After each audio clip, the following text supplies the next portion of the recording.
Pope to Angolan authorities, do not suppress the visions of the young or the dreams of the elderly.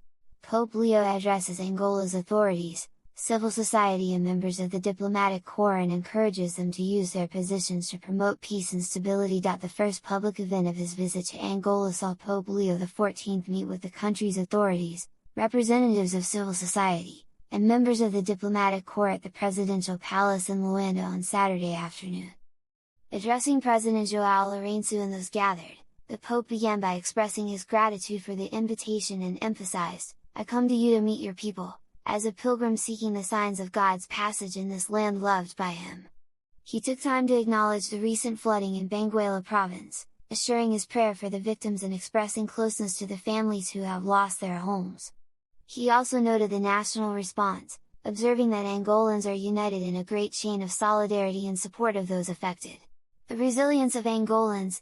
In his address, Pope Leo highlighted what he described as the country's most important resources, not material but human, stating that your people possess treasures that cannot be sold or stolen.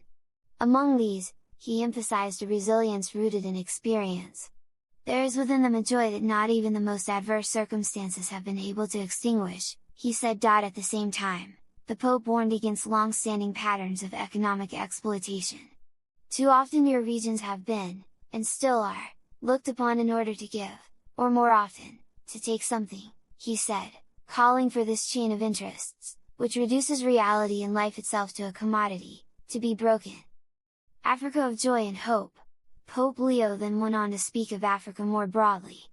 He described the continent as a reserve of joy and hope for the world, pointing in particular to its younger generations. Its young people and its poor still dream, still hope, do not settle for what already exists, he said. This, he continued, represents a deeper force for change than political programs alone. The Pope also addressed the impact of extractive economic models, which he said have led to suffering, deaths, and social and environmental disasters. He warned that such systems continue to promote a model of development that discriminates and excludes, yet still claims to impose itself as the only possible one.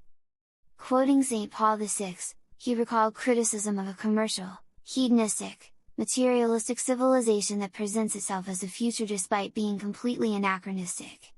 In contrast, he noted that this generation is waiting for something else,